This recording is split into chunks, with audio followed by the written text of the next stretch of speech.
Namaste and a warm welcome. So here is our guest Sunil Sathyendra, a well-being coach, and called as Nima coach, which is basically translated pantheon coach.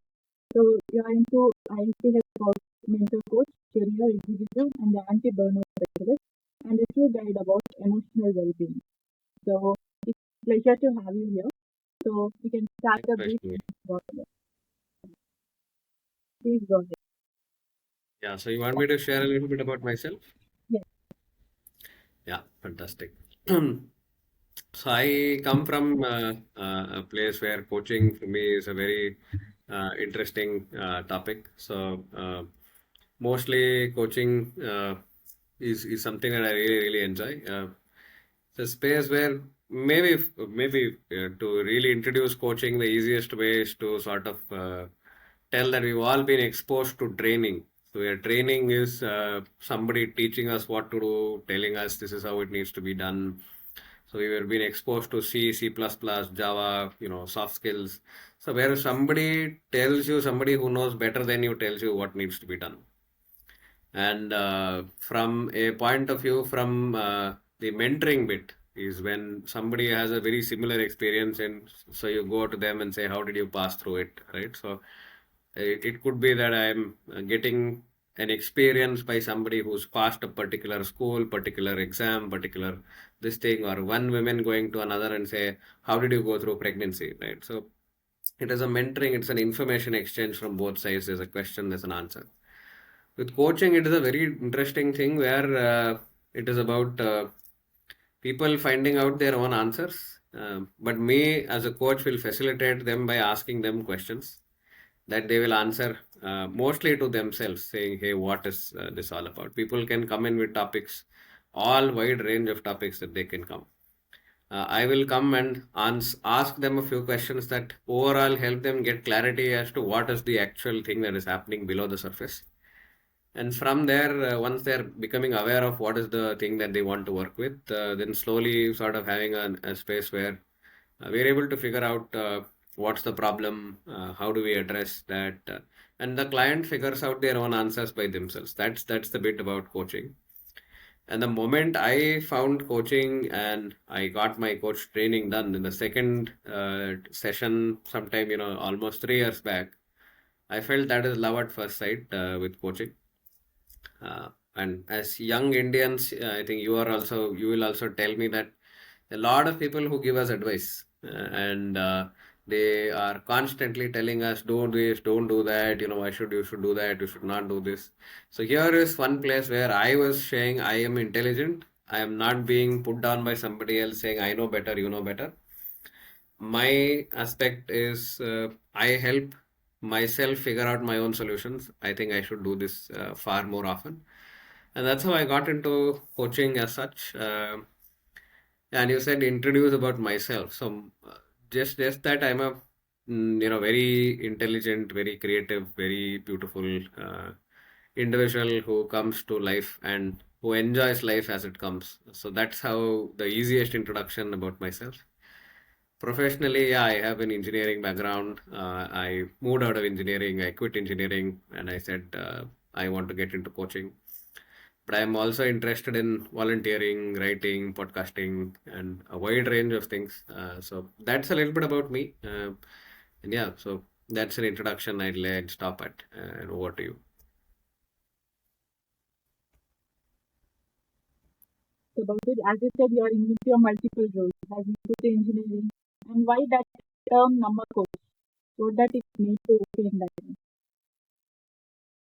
So, the bit about Namma coach and the Limba coach bit is, see, I come from Karnataka and I'm from Bangalore. So I love Kannada in a way that possibly some of us only can love. So I write poems in English, but Kannada is what I most favorite aspect is that it's my mother tongue. And I am the world's only coach in the international coaching certified world who coaches in Kannada. So all of us are told that English is the language of the future, and everybody should be talking about English. But I am talking to people in Kannada. That means for people who are comfortable with that space, Kannada becomes one. So that was one of the space to put it as Nimma. So Kannada also comes into play. The second bit is also interesting because I don't have a niche per se. It is mostly about people who know me, who come to me saying, Sunil, I want you to be my coach. So when people came and said, I want you to be my coach, the most simple answer is I'm not a leadership coach only. I'm not only a life coach. I'm not only a career coach. I'm not only a transitionary coach. People used to come to me for all kinds of stuff. And what drew them to me was that they knew me from before. And they trusted me to give them a safe space to sort of work through with whatever is their challenge. And if I had to figure out one answer to fit all that niches into one place, it was as simple as I'm your coach. And that's how Nimma coach came into play. And so Nimma sometimes becomes Namma. So that's how this is all about. And yeah.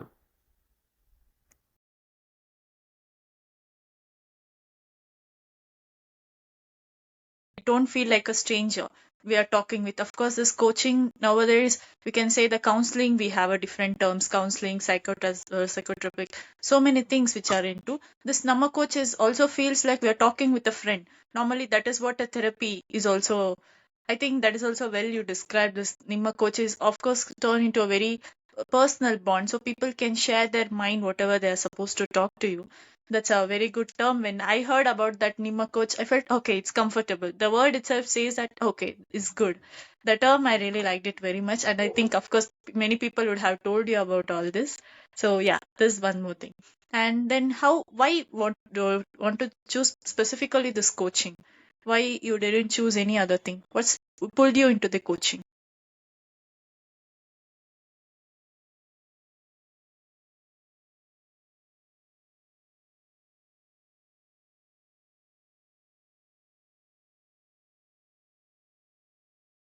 Okay, perfect. So yeah, so coaching chose me. I think that's the right answer to your question.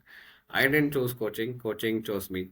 So the thing is, 3 years before, so at this point of time, exactly 3 years before, we had I was with still with an organization, sort of working in that organization, and I had 5 days more to in my last notice period, kind of a thing. And so the organization somehow did not think that I and the organization were not in the same space. So I quit the organization, and that's when coaching found me. And like I said, I don't like too many advices. I like to figure out my own way forward. Like even for example, my pen name is Pungidasa. And when people look at it, everybody is like, "Oh, I think it looks like it's a very funny name."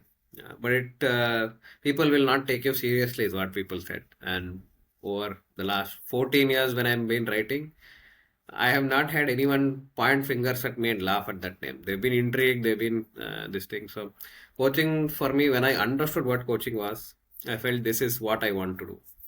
There's an impact role that coaching plays. There's that space that um, I am working with somebody, so they have changes, their life changes. With one life, we actually impact multiple people at the same time. So I always wanted to make impact, and coaching gave me that opportunity. I was good at coaching, so I am a natural coach, and that is what extended into this part of saying, yeah. So it definitely can be a space where I can jump in and be there. So that's how coaching came to me rather than coaching happened. It's not, it's the way that you're not choose the coaching chose you. Of course, that's a very well term you defined it. Yeah, of course, that is what I think many of the professions or whatever we feel, we thought that no, we only selected it. No, it actually it selects us because only right people suit at the right time. That's exactly you. I have seen many of your coaching videos and so many things. Of course, people, the main thing is whatever the coaching, the main purpose of point is the person who is getting into coaching. Of course, there will be so many emotional traumas which they are going through. Of course, they need a proper guidance is not nothing but what we say is only they are supposed to follow. No, we are just giving a suggestion and you're showing the way. It's not only because every perspective is different.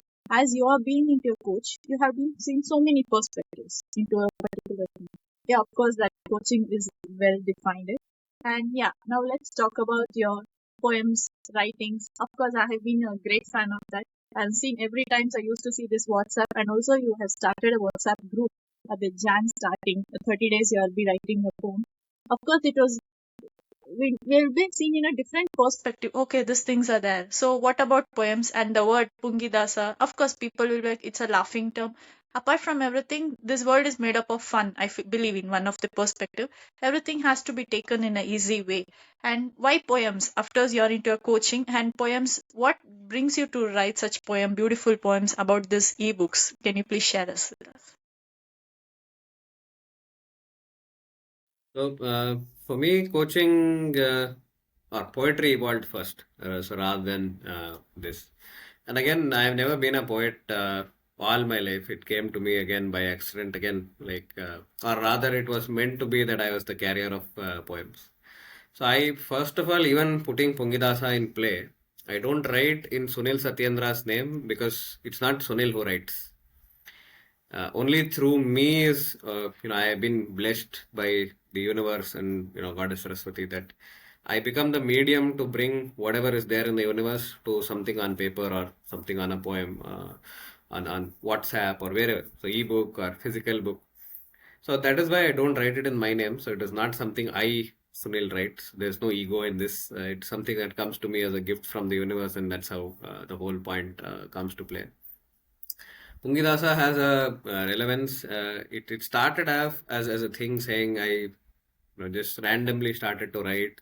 People in my college, in engineering college, were very interested in supporting me and encouraging me. You're writing something, it's new. Why don't you go ahead and do something more of it and all that. So that's how people started to sort of encourage me in that journey.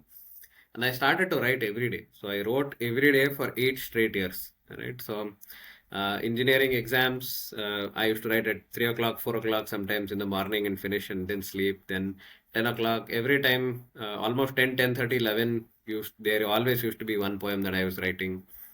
And that continued in the office. So even when I had time where I was working late, I used to write something and then sleep. And that's something that continued over many years. That continued for 8 years, and that sort of thing sort of took over. And the naming bit comes from two words, pungi, as in Kannada, pungi means the snake charmer's instrument. So that's that flutish kind of a thing where the snake moves and the snake is tamed. So we've all seen those videos, we've all seen that image. But essentially, if you look at it, the snakes do not have actually ears. They don't have physical ears. They actually feel the ground, they see vibrations, and they are actually able to sense movement rather than sound. So here, whatever sound is being played is irrelevant most of the time. So that is where the deal is that the snake does not need to listen to whatever is the sound coming from the pungi. It moves because of the hand movement and all that. And slowly it calms itself down. So my poems also have two meanings. One which you see and one which is actually deeper in place. So the snake does not move because of the sound. And the snake moves only because of the movement. But people understand the snake moves because of the sound. So there's always, the poem says one official literal meaning, and then there's a deeper meaning at play in all of those poems. And that's how it sort of started. It took momentum. I used to start writing daily. And that's how it sort of took over and built on it. And again, it is something that comes very natural. I am not trained. I've never until it started in engineering, I was not really a great writer, or it was not something that was identified in school, college, parents, nothing. Just happened, and it continues to happen every day. And latest, maybe August 15th, I'm planning to write 100 poems a day, which for me will be my own internal record. So yeah, hopefully that will be something interesting. Excited to see about that. Of course, you'll be sharing that. It's really wonderful to hear 100 poems. Yeah, that's incredible. And yeah, we'll definitely be waiting for this. Of course, so many beautiful poems you have already written. That record, I'm wishing you very all the best to do that thing. And yeah, and anywhere you felt like quitting anything, as if this generation is all about doing something, a particular domain, will start searching, or anything it might be interesting, will start and do for some days, and we'll quit it easily because we have a lot of distraction over this. And also, as you being a coach, what you see this distractions has, because is it the level of decrease in patience, or people are exploring so many things so they quit it easily? What you see this quitting stage in this generation especially?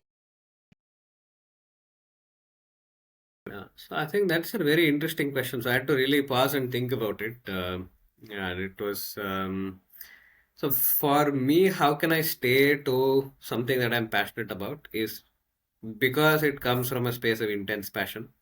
I am able to stay with that.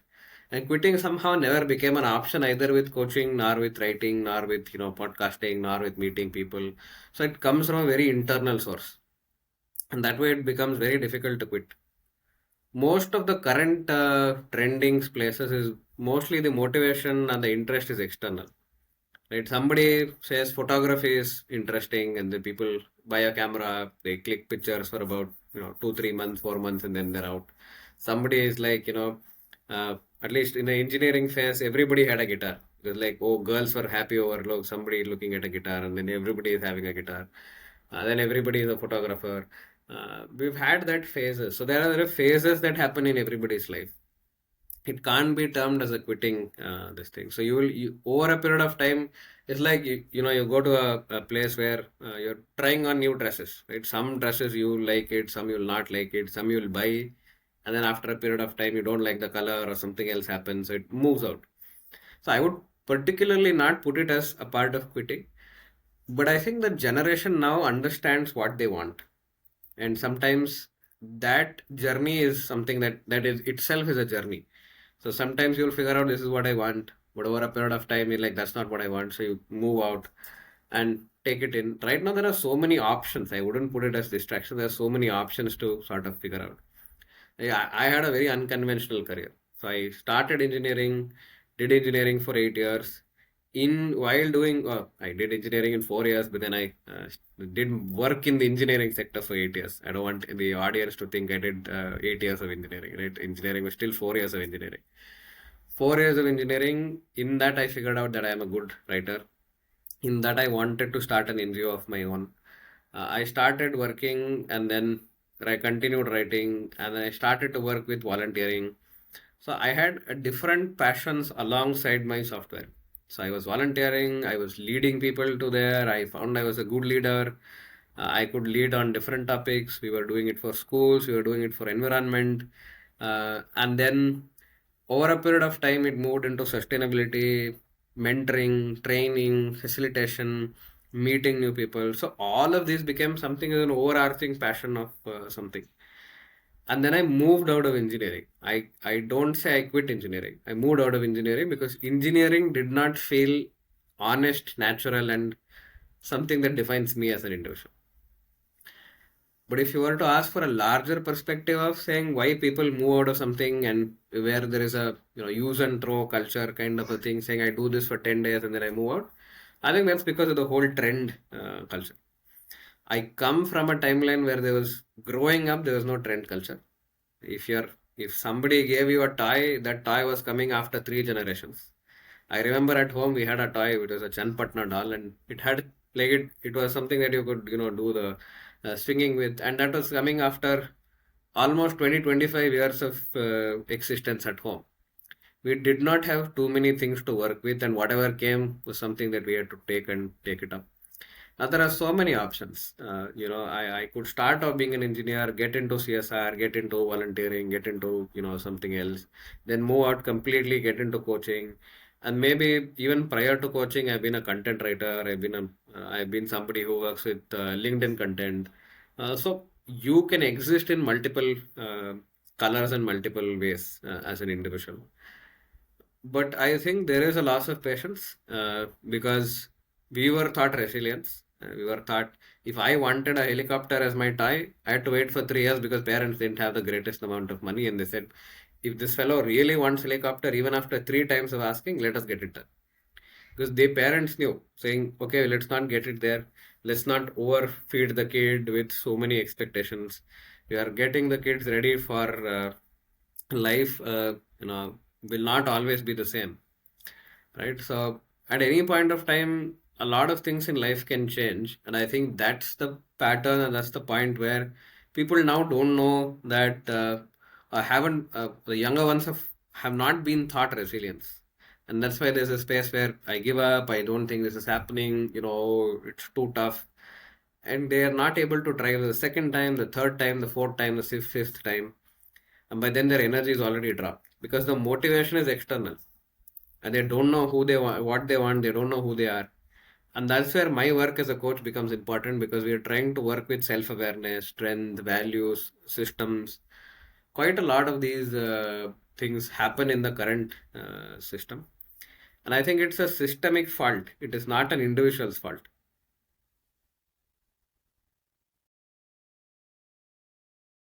Nowadays what they feel is at the starting stage of a passion, they feel okay. For example, if they want to become a doctor, they study doctor. After doing the MBBS, in the middle of the stage they find something interesting.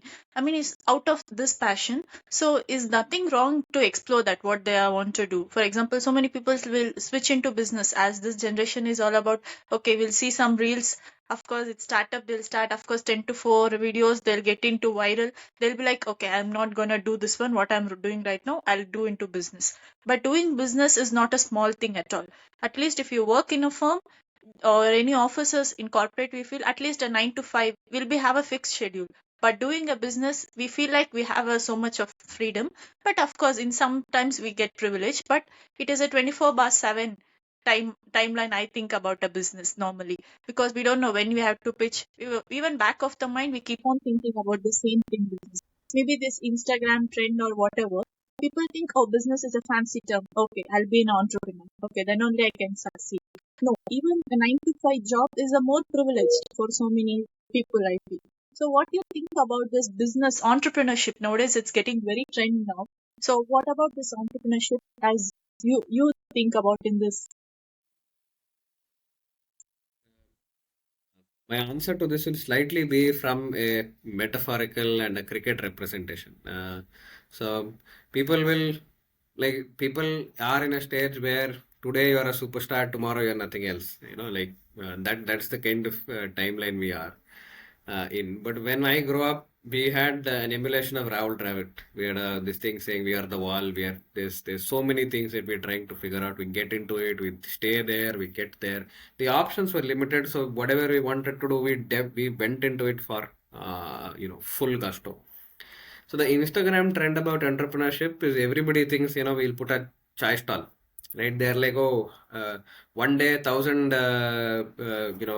this thing is going, so 10 rupees he is making, so that means 10 into 1,000, so 10,000 rupees profit he or she is making. So let us put our own chai stop. So one is you have to figure out where you're getting your milk, where you're getting your tea powder, who you're putting it, the amount of gas that is required, where are you going to put it out, which area, what is the space, how many people will come, what is the number of other tea shops in and around, are there companies nearby, are there schools nearby, do you only go with coffee, tea, or you put something else? And logistics, getting there every day, day in and day out, day in and day out, day in and day out, doing the same thing. I think that's where the problem is because uh, today you will start to do something and then tomorrow you will see another reel and you will go somewhere else. So people are not sticking to what is one. And if you're not sure who you are and what your passion is, you will go all over the place. So that is the thing with whatever observation you shared, that it could be a trend, it could be something else. But I would say India is an entrepreneurial country. We've always been entrepreneur. We've always done jugaad. But it will take time for people to say, hey, and now I'm an entrepreneur. And those that are really into entrepreneurship will know that you have to survive the first 1,000 days of being an entrepreneur. If you survive 3.5 years, and you still have your funding left, you still have your motivation left, that's your game.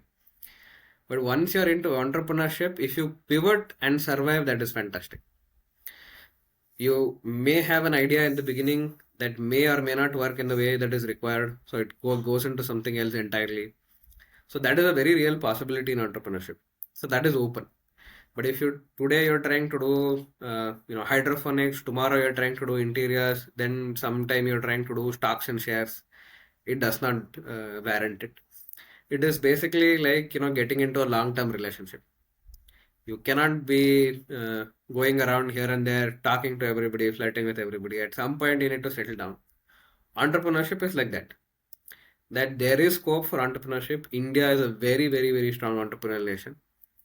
Not just in terms of these cities. There are entrepreneurs in tier 2 cities, there are entrepreneurs in villages. Anybody who's solving a problem that's not been solved in a way that it helps people and makes him a decent enough profit, gives employment to others as an entrepreneur. Right? So we have so many such structures, and now with organic farming becoming a place, solar becoming a place, uh, entrepreneurship can be done with anybody and everybody there, but it will take time. I think what we never get to understand from an Instagram reel is that life is not done in 30 seconds. It takes hours, days, months, years for you to become such a full-fledged entrepreneur that you're like, okay, now I think I can take something. Nobody is an overnight success. If somebody is telling you I'm an overnight success, they're lying so that you come watch their reels, they make money out of you and they sell from you. You become the product. So entrepreneurship is not something that everybody can do. But India is definitely an entrepreneurial nation.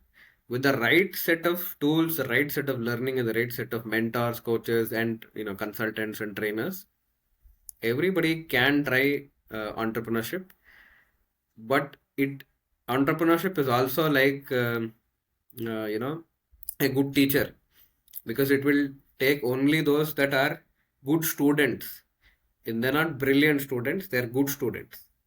Somebody who's ready to give it time, ready to experiment, and ready to stay in that space definitely gets outputs. And all the successful entrepreneurs that you now see, it took them 10 years, 12 years, whatever number of years of work for now them to be recognized. And now the requirement is, I come today, tomorrow, day after, 10 days down the line, people want quick recognition. And that's the problem. Quick recognition will not be there in. As we say now, early success is a scam, the term normally we use. Of course, success is not comes overnight. Sometimes we feel like, yeah, we are reaching it, we are succeeding it. At the same time, when we accept that, we downfall. As an entrepreneur, I believe again you have to be come up. Again you'll grow. Again you'll come down. It's like a vice versa, and the slopes will keep on raising, increasing. But the one thing we have to be is only the word I feel consistent. Consistently, we have to try. And what you feel about the consistency, whatever the work, even might be a business, any learnings. Of course, in a business, learning and a consistency plays a major role. How you see as a learning and consistency together? Wonderful question. I think my answers come from my grandparents.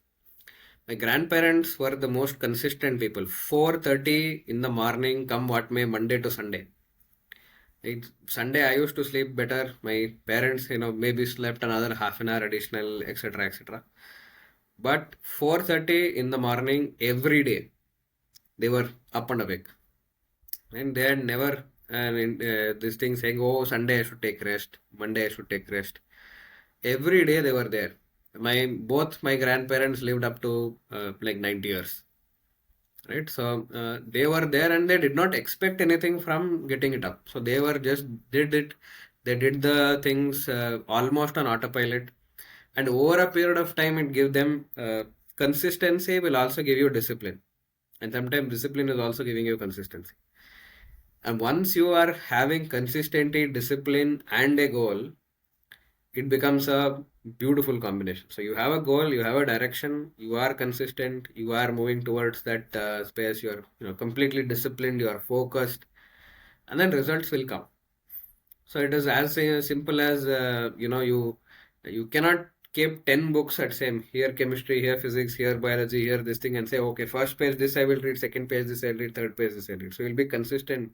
Read one chapter here, close, read one chapter here, close. That's how we'll have to move.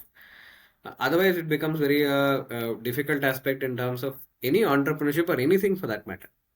Like you can't go to school one day and be like, I study all the textbooks there are, and then I become a genius kind of a thing. That just simply does not happen. Consistency, discipline, focus, effort, goal, purpose, values, All of this is important, and you have to do work that sits with your values.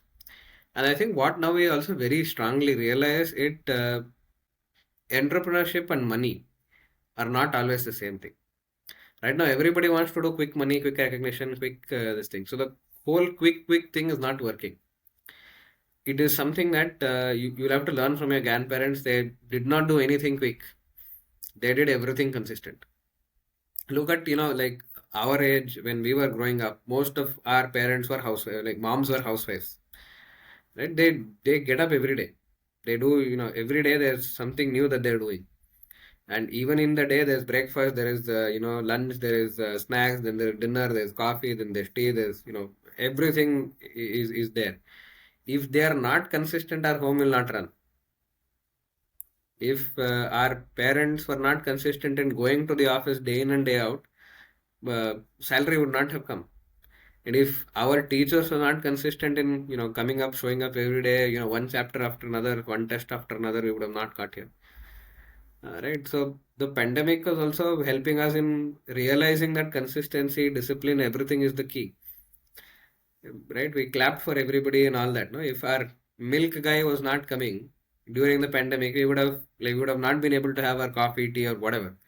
And how many of us realize that for us to get milk, the milk guy goes to one of these places of collection at 3 o'clock, 3:30, 4 o'clock, 2:30 in the morning, fills craters full of milk and then gets it back. And those that have to get it at a collection point, the driver has to start somewhere at 12 o'clock to get all these things from there. So that means the dispatch has to start earlier from 12 o'clock. So discipline and consistency and the things that are happening under the radar are the things that are making the world function, and not everybody who's on Instagram selling, hey, I'm a entrepreneur, hey, I'm a business person. So you could have, Jeff Bezos sell you everything on Amazon.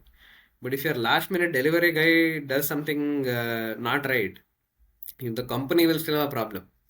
So everything in a way is interconnected, and it is about discipline, consistency, passion, being resilient in the face of all challenges, and then getting there. It's not easy, but nobody has told you entrepreneurship is easy. But yeah, even though that reel is 30 seconds, I know because I make a reel sometimes. That reel would have taken the content for making it would have taken at least an hour. Like what to do, when to do, and how to do.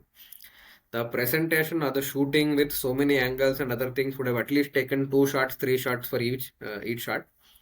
Editing will take you minimum half an hour to 1 hour. You need to know which memes to put, what music to put, when to put. Then you're trying to say, when do you put my algorithm? But final output is 30 seconds. And everybody thinks, in 30 seconds, everything is done. So even though your entrepreneurship, or you got IPO, you pumped so many millions, you went somebody seeding, and not every entrepreneurship needs to go to IPO. Not every entrepreneurship needs to be, the big Ola, Uber, etc., etc., etc. It could be as simple as making a jugaad idea that works for 10 people. You make money out of 10 people. That's enough entrepreneurship. So that's a nice way you figure out the back end of an entrepreneurship. As apart from the real, what we see, back end is a huge task, a big impact which I have to read. If you have to put a 30 seconds reel, mostly at least a 2 days we'll be thinking about that, what we have to shoot that, these. Of course, you're well explained that about before that 30 seconds what happened. That's really very nice. And as we almost coming to an end, then also we'll speak about one more thing about this emotional burnout. So, of course, you also, as being a coach, how you see that emotional burnouts or whatever the burnout, as you said, our grandparents are our parents and never asked for breaks. They never thought we are depression. We need a break. But I think in this generation, we'll be like, at least if we need 5 working days, 2 days of rest. After that, also, we won't feel it's a satisfied. We're like, no, no, I'm going to figure out something. I'm going to explore something. So we need a break. So how you see these breaks? And about, of course, it's a one of a good thing because as this generation we have lot of learnings, many things are running in our mind. So what does this emotional burnout means to you, and any examples which you coached in one of any of the people, how you see that which you feel because the generation is. I think burnout for me is very personal, right? I had burnout, and that's how I I now know, I knew what was the problem. See, I was a good software developer, but I was always a reluctant software engineer. That was never my passion. I had an engineering degree. I was placed in an engineering company. I was able to do some of those tasks by myself, right? But never, my heart was never in that. So I was only there for earning my money. And that is the thing with so many of us, hundreds of us, lakhs of us, crores of us in India, who are in MNCs and in multiple places because we never took the time to figure out what we wanted. If I am now getting into coaching, there are so many days where I don't get paid clients. But I am now looking at, okay, how can I do the things in the next month, next month, next month? I'm trying to jugadify and say, figure out something. I'm trying to burn internal motivation. The motivation is not external. Salary has become a thing now, saying, hey, I want to work for the salary, but not for something that I really believe in. Because I don't know what I believe in. And that's the majority of the problem, that I don't know what I believe in, what I want. I've never been taught. All of us, we've been told to do it is in terms of saying, hey, yeah, do your engineering, do your MBA, then you'll figure it out. By the time you get to that point, you're invested so much in terms of money that you're seeing your friends, get money, this, that, etc., etc. You are at a place we are asking after 4 years, 5 years, saying, what am I doing? There's a lot of comparison between my salary, your salary, that, this. So there's a lot of emotions that we've never been taught how to deal with emotions. We know how to deal with physics. There are three laws of motion. We've been taught how to deal with differentiation, integration, what to do, how to do.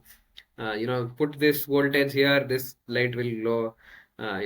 Put a magnet around this, it will give you current. But none of us have actually been exposed to what emotions are. And how will you handle emotions when things are not going well?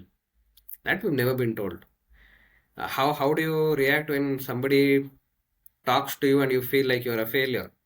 Somebody, you want to talk to someone, but then you're afraid.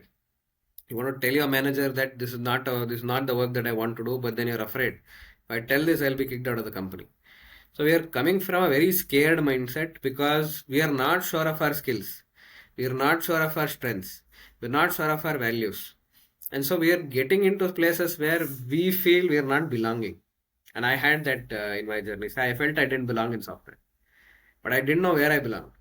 And that's where I wanted to do writing. I went into writing. I felt that is my place. But writing was not able to give me money in that immediate space. Now I make now I've figured out something that I can work with in terms of making money.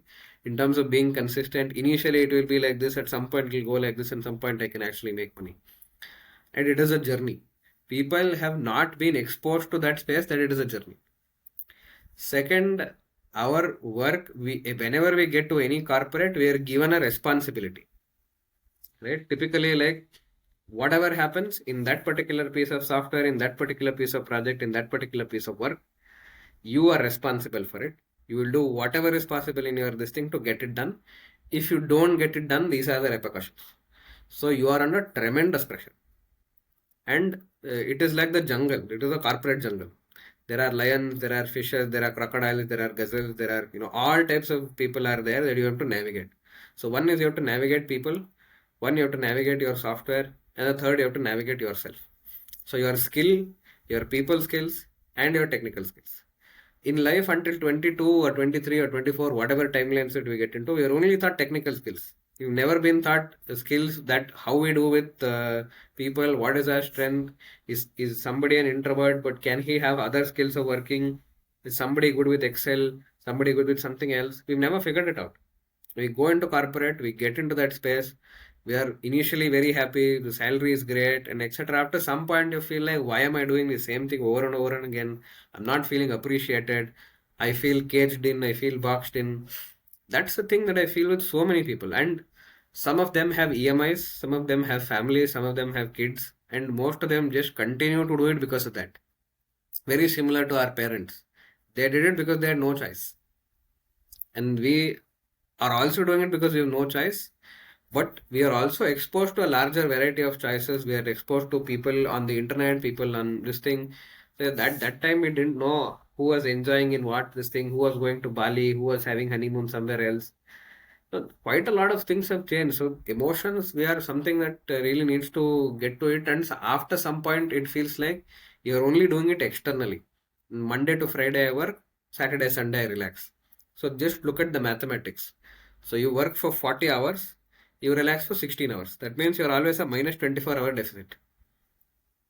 So every week you're at minus 24. It cumulatively goes to some point where you get to zero. And that's your typical state of burnout. And I had different experiences, and my software was not working. I did not have great mentors. I did not, something was not working. The way the overall corporate things was not working for me. And I felt I did not belong. And that was an internal thing. Saying, I'm not here, I'm doing all of this, it's not working. And at one point I said, this is not it. And I had fortunately a backup of writing. Saying I can now back up my writing. I took a sabbatical. I took a sabbatical year. I said I'll quit. My manager said take a sabbatical. And then I went, I did my writing for about 9 months, and then came back to corporate because I wanted to earn money from corporate, save money. After 2, 3 years, exit corporate and run the show. Right. So that was how burnout came into play. Everybody I see in the corporate is in some level of burnout or the other.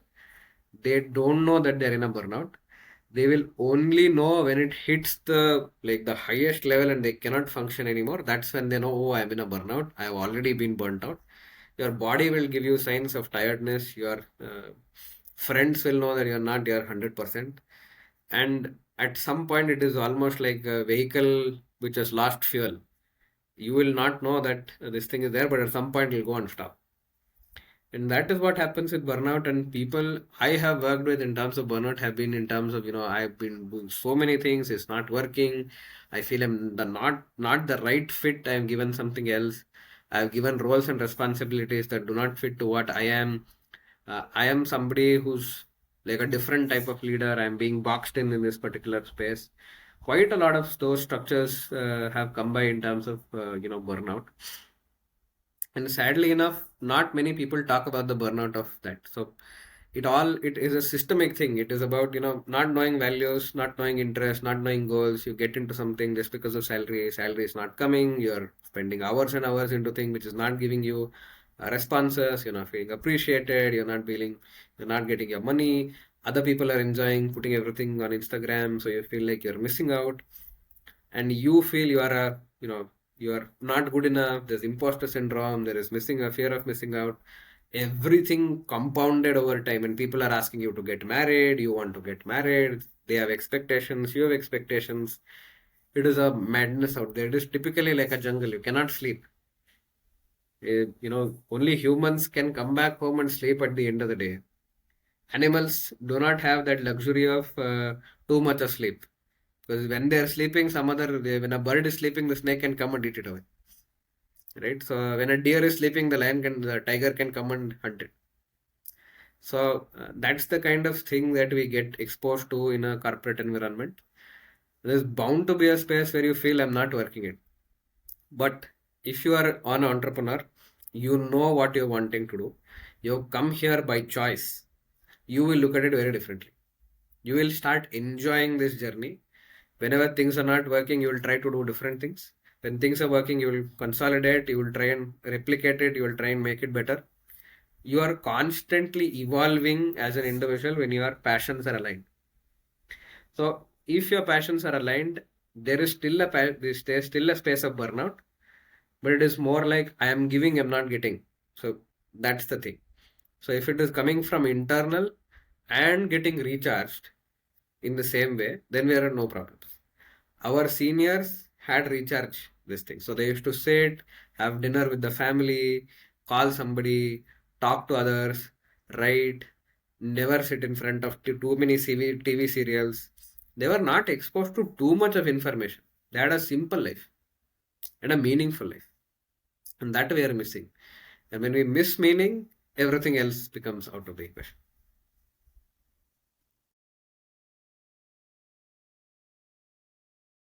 This emotional burnouts, everything. As in this previous generation, we used to have this more than this technical skills, also emotional things are being taught in our homes. If, for example, if any elder people come, they used to go and talk to them, will be sit with them, and somewhat the time we used to spend.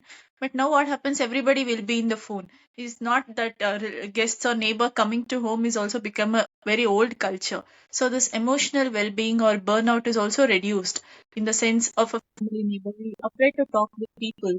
So only with this technical, only with the laptop, of course, with the corporate job, where we feel like, of course, it's a night shift, morning shift, whatever. Only we'll feel like we come to home just to sleep, eat, and that's it. Only these 2 days we come. One day we'll be going full of rest, and another day, what we think is about, oh, tomorrow is Monday. What we gonna do? Oh, this week we have wasted. So this is what the one thing most of the corporate which I see people used to keep on blabbering these things. You people say that working in corporate is a fancy term. No, not at all. Of course, even though it have so many obstacles, but as in outside we say, yeah, they are working in a corporate with a very fancy salary. But whatever the burnouts, even with the entrepreneur or with the corporate employees, are everything to a balance. At least at a month end, they'll have that feeling of getting a salary properly paid. Entrepreneurship, we don't know. Sometimes the 10 days of income is enough for us. And sometimes even you have to work for 2 months, 3 months. But the level of patience in a corporate, even what happens is in the corporate job, most of people think it's a safest place, at least to get earn money. But of course, even there has lot of difficulties to get into it. As we are into so many layoffs, people are, as this generation, AI generation, what happens after replacing so many things, many companies are laid off the people. So the fear of job also them. At least they'll be in a fixed comfort zone. At least they'll get a salary. Out of when they are coming out of the comfort zone, I even recently when read one of a news where the corporate employee, she was working around 15 to 20 years in a corporate. So after when she thrown out of the company, she not even survived of the 3 months, at least a 6 months. Even though she worked in a senior post, she had a very good home, but she is unable to take that out of comfort zone because every day she used to go for the corporate come, and she was like, also I think she's no more now. She's like into the suicide. So people are commenting on that. That is what called comfort zone, because out of comfort zone, if people are not used to it, they're afraid to face the world. Even though they are very skilled, they are good money, but they're fixed into a routine as like a habits which they're fixed into. They are unable to break it. How do you think this comfort zone and out of comfort zone, which you normally see in most of the people in anything as well? Uh, the aspect of comfort zone, this thing, see, anybody who's into entrepreneurship has chosen this path. Anybody who's gone into salary has chosen that path, right? So even if somebody continues to stay in that space, it's a chosen path. And life is not fair. Very, very clear example, life is not fair. You will know that inside the corporate, there are, 40 employees but two managers. For their manager, there's only one manager. And there are 20 other managers and there's only one department head. Right? It is a pyramid that you're trying to get to. There's always going to be challenges. Somebody will have some politics, somebody will be promoted over you. There's always going to be difficulties. Entrepreneurship is not easy. Like if somebody is not paying you, then you will not have payment for somebody else. Like one chink in that particular thing goes up, then it is definitely a problem. So people would have almost committed money to you, and based on this, you would have said somewhere else, I'm going to give you money, or this you want to buy, that you want to buy, etc., etc. It's a difficult world in the entrepreneurship space until you get settled. And the comfort zone in an entrepreneurship journey is less because you're always trying to say what comes next. In a corporate world, the comfort zone is definitely yes. That routine has come and it has. So there are perks, there are advantages, there are disadvantages. Here, entrepreneurship, like I said, is a 24/7 job. So it's not the same when it comes to corporate. There is at least a little bit of leeway that people can go into something, and then there's a lot of companies now that are waking up to this. But in this space of AI, I think it pays to be somebody whose skill is good, right? A lot of us have become engineers because that's not our passion. So we are decent enough. We've never really thought about how do we improve ourselves. If you get to that improvement phase, there's going to be lesser form of moving out. But once again, this aspect of the person who lost her life, our identity is so strongly linked to our work. It almost without work, I don't have an identity. Without work, I don't have value. Even when I quit, I was saying I'm jobless rather than I'm saying I'm looking at an entrepreneurial journey. That was the first 6 months because it took me 6 months to say, you know what, I'm not jobless, I am self employed. Right? For me to internally make that change, it took me 6 months.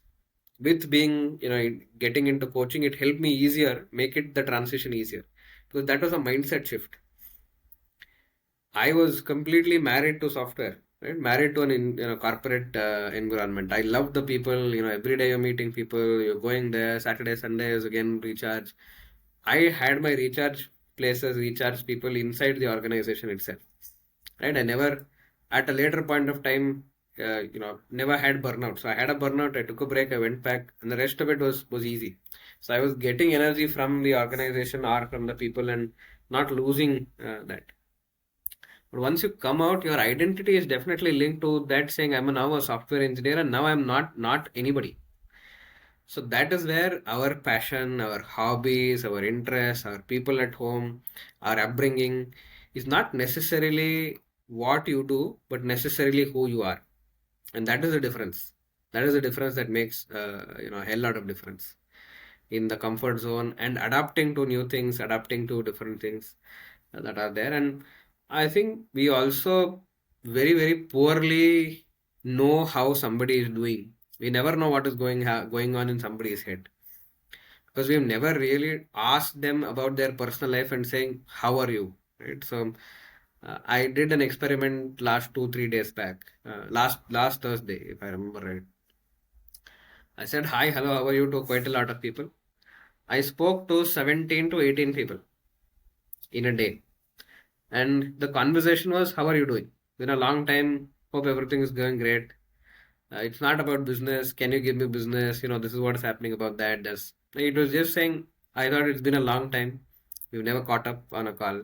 Can we catch up? So that was as simple as that. And every of those 19 was surprised saying, oh, we usually get phone calls because somebody has something to tell us or ask of us. But if somebody calls genuinely saying it was the most warm conversation, I felt most energized on that third day. Now ask ourselves, how many of the times do we call somebody and say, how are you? Like no agenda. Just say, how are you? We have very less conversations like that. We never do something like that. So it has so many of these. So it can't be put into a single layer. It's a comfort zone. It's out of a comfort zone. We cannot adapt to. We are humans. We've adapted through, dinosaurs. We've adapted through civilization. We've adapted through, phones. We've adapted through laptops. We will adapt. But we will also need to have faith. We'll also need to have people by us saying, you know what, we'll stand by you. So it's a very complicated structure and it cannot be a single thread. It's like one sari has so many threads, so many colors, so many threads, and etc. So you can't just put one this thing and say, oh, this is the way it is. So it can't be put in a single thread. It is a collective, it is a systemic space. Yeah, so I think this has been lovely. Your questions have been really, really helpful, really reflective. We are almost 50 minutes in. I never realized that it's almost 50 minutes of recording. Exactly. Even just now I saw it's like, okay, more than 15 minutes we have. Even it felt very light talking, as just talking in a very normal, with a cup of coffee, we talk with a friend how it feels. But it's really been very great. You have shared so many insights. Like people, of course, who watch this podcast will, after this watching, they'll have so many clarities over the things. Not only about the social media perspective, about everything we talked about, this coaching, emotional well-being, and success, entrepreneurship, corporate life. It's been very wonderful. And can't even predict that, oh, it's been more than 15 minutes. Oh, it just feels like we have started. Of course, we have so many things to cover. I think going forward, we'll be, of course, having this kind of podcast which you have initiated. So it will be most, at least, rather than seeing so many unimaginable success stories, it's be like this is a reality. It's like a reality check of so many perspectives which you talk about. I think that is what we have to come into, real and reality. That is a very different thing. I think it will be very useful. And I wish you very all the best. And thank you for being so much kind to listen whatever the questions which put it to you. You addressed it very well. And you gave so many perspective to my own self. I think, of course, people watch this really get so inspired. and it will be a very relaxing podcast to listen, I guess. Because you've been very gracious. I asked this yesterday, saying I have a free Thursday. You happy to part. I will be the guest. You will be the host. Thank you for coming along. And as a thank Thank you you. gift, I would like to ask you a question, saying, introduce yourself to my audience. Say who's Vaishnavi and what do you do, and how can the audience get in touch with you? Yeah, yes. Vaishnavi. I have completed my BCom and I have I was into a corporate for 3 years. And after trying so many different things, as I said that I want to explore so many things in the life. So I started 3 startups I have started, and I also into this coaching. And I normally particularly stick on to the person called habit, discipline, so many things. So I take so many challenges like 100 days challenges, 21 days challenges. So I feel my every time I want to improve 1% in a better way. So I'll just keep on exploring so many things. Now I a person currently doing my law, and also I'm into so many startups. So I'm just into this videos, those many things. I'm just a kind of person where I want to explore everything. Wherever if I feel that is okay for me, and I'll start new exploring. I just don't want, if I do the same thing over and over, I feel it's, even if it's giving me a good perks, I don't want to be in that same comfort zone. I feel comfort zone kills so many years, even because if I stick into comfort zone, if I trying to get a new thing, I'll get scared. Okay, because this is only my comfort place, I'll be here only. If I thrown out of it, I'll be the one of the, I think, fearless person, I think. So I just want to explore so many things. Now I'm pursuing my law and also into so many startups I'm doing. I have my own startup as a hair oil I'm pitching into. And yeah, that is what a short about me. Thank you, Vaishnavi. Thanks for this. Yeah, thank You know, you. And I want to thank you and this new opportunity. I'm not into doing this. I always wanted to be like interview a person, normally be an anchor. But I'm glad that today I got a new opportunity for you to talk. And I was like, okay, even so many things. This is the first podcast, I think, interview which I'm going to take in. I think this has also been a great experience for me. Thank you so much for giving me this opportunity to get us so many insights. hopefully you will be doing more podcasts. Your people and your tribe will grow, and yeah, so all of us are helping each other and growing and making it a possibility. So thanks, Vaishnavi, once again, and all the best for all your ventures. Lovely speaking with you, and thanks for being a sport and taking us up. So we'll catch up soon in the next episode Yeah, with yeah. somebody else. Yeah, thank Sure, you so sure. much.